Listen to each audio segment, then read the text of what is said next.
Hi everyone, I'm Stu. I'm Sarah, and welcome back to the 300 Bird Challenge. We're trying to see 300 birds before the end of the year, and we need 17 more. This morning, we have come west to Salle Park. That will be our first stop, and we'll have more places to visit too. Stay tuned, back after this.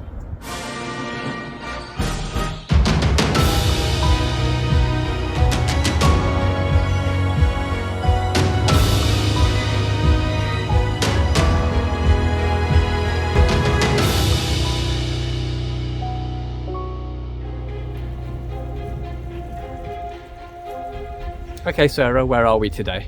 We are at Salle Park and Marina in Burlington. Or at least that's where we're starting. We're going to see if we can find any loons here, maybe, but any other waterfowl that are hanging around in the marina area.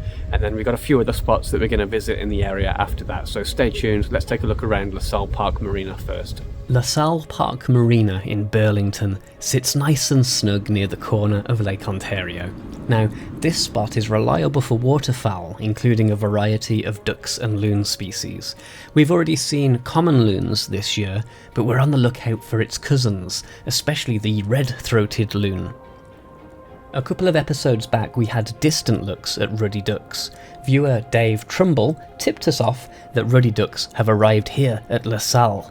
These ones are just outside of the park, but we'll catch up with them later for better looks. The water is very choppy today with strong winds, but one species that remained undeterred, canvasbacks. There were loads of them. Lots of American coots dotted around too today. With little else of note near the marina, we moved to the eastern edge of the park and looked out over the water here. Most notable species, there were 5 tundra swans out there. You can spot the yellow patch on the bill close to where it joins the head. This other individual came a little closer, and there were juvenile tundra swan too, but extremely far away. That means this image is going to be a bit blurry, but here it is with that unusual looking pink bill. Also on the water, some redheads that have those grey bodies compared to the canvasbacks with their white bodies, like the one on the left here. There's a couple of buffleheads in the centre of the shot, male right, female left, and we also saw several other typical common waterfowl species today. After some pretty sharp looks from a great blue heron, I didn't even notice initially, we'd figured out we'd overstayed our welcome. November is a pretty tough month around here, without much else around, so we turned back down the trail. Suddenly though, a close encounter with this bird. Actually, there were a pair of Carolina wrens that came nice and close and really hit the sweet spot for my lens in terms of sharpness. Carolina wrens are pretty noisy birds for their small size, and they can be heard year-round, but the male's song can be heard more in the warmer months. Southern Ontario is on the northern edge of their range, but they will overwinter here, and they remain in their pair bond year-round. Their northern range has been expanding further into Ontario over the decades, but unfortunately, during some of our harsher winters, there can be large population die-offs. A gift for my western viewers, our very common northern cardinal, resplendent in all of his red-coated glory. As promised, just outside the park, closer looks at ruddy ducks, wearing black bills at this time of year, but their bill is a comical, sky-coloured powder blue in the breeding season. A few common goldeneye in the crowd, mostly females, but we did see 2 males. And we haven't seen these for a while, a couple of ringed-necked ducks. You rarely get to see the ring on their neck, but look for 2 white rings on the bill, one near to the face. Bye for now, ruddy ducks. It's time for us to take a quick break and find a new stop.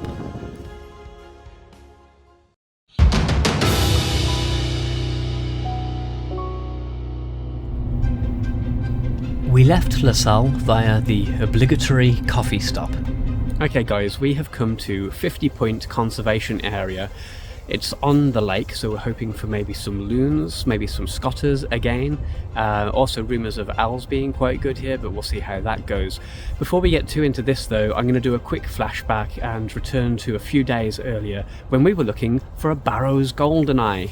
Back on November the 24th, we paid a visit to Durham region and a stretch of beach known for hosting a recurring Barrow's goldeneye. We looked out over the water for quite some time, searching for a bird that looks similar to the common goldeneye, with a slightly different plumage pattern. Long-tailed ducks were abundant, as they return in ever larger numbers. Amongst buffleheads and mergansers were a few goldeneye, but at too great a distance to pick out a potential Barrows. So we moved on to the nearby town of Pickering and visited close to Frenchman's Bay after reports of a red-throated loon hanging around this channel. There was a pretty compliant cormorant on the rocks that posed for photos, but no loon in sight. We did check any goldeneyes for suspicious-looking plumage, but we only saw more common goldeneye. We were going to leave and go home, but decided to try one more time back on that original stretch of beach. We were excited to see a raft of goldeneye, but as soon as we got the scope ready to check to see if there was a single Barrows amongst them, they flew off. You can hear my disappointment. No. They wound up much too far away for us to identify them. Barrow's goldeneye would have been a lifer. Oh well. Let's return to our main story back at 50 Point Conservation Area 3 days later on November the 27th. We took a look across Lake Ontario where red-throated loons and surf scotters had been reported. We need both birds. It was hard work. As always, what you can see in glorious 4K vision on your screens now is clearer than what I see peering through my camera's eyepiece at the time. Tons of white-winged scotter, male and female, some long-tailed ducks, a couple of common goldeneye. Sarah and Jason spotted a surf scotter, but I have to get it on camera. It's excruciatingly difficult work at this distance. With binoculars or a scope, you get a wide angle of view. In other words, you can see a wide area all at once in one go. With my camera, you're zoomed in tight and you can only see a tiny area at any one time. This is why we rarely do videos of hawk watches or seabird viewing. I'll include the audio as Jason and Sarah patiently try to help me find this surf scotter. Long-tailed duck that's facing to the right. So now, Stu, where I was looking is, see the second marker buoy out there, yellow? Yeah. To the left, just slightly to the left of it. Yeah. And It's now. So if I start coming in from that, there's two long tails. now, if you look at the third marker buoy, it's right in front of that. Yeah.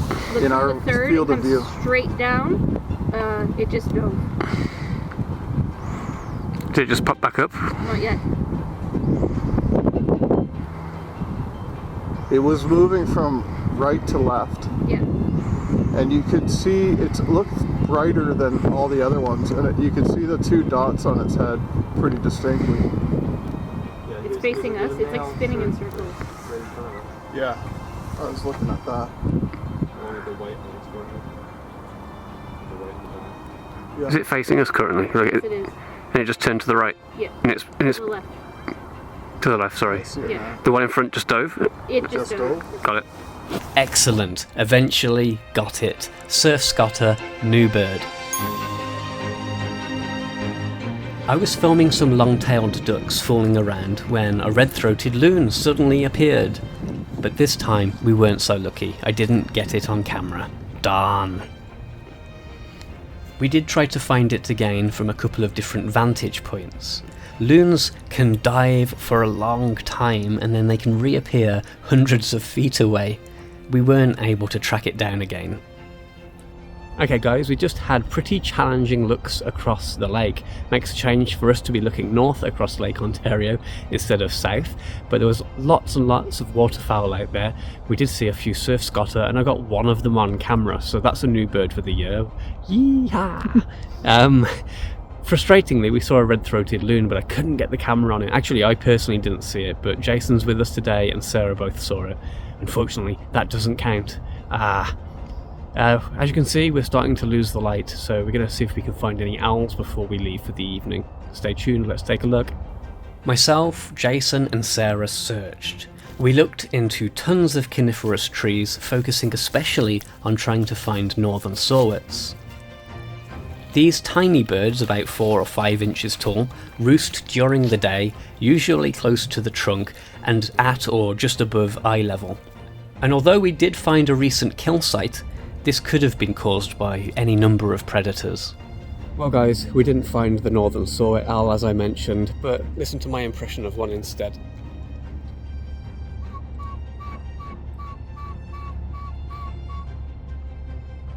There you go.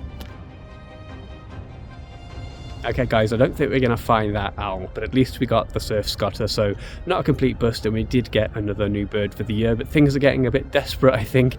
We still need a few more birds, and we only have, what, 2-3 more weeks to go before the end of the year in terms of available weekends for us to look for new birds. Anyway, in the meantime, guys, what should you do? You should like and leave a comment. And also, if you're not subscribed, please hit that red subscribe button, followed by the bell icon, which will give you notifications whenever we post a new video. Thanks for watching this video, guys. Happy birding. See you again soon. Bye. Bye.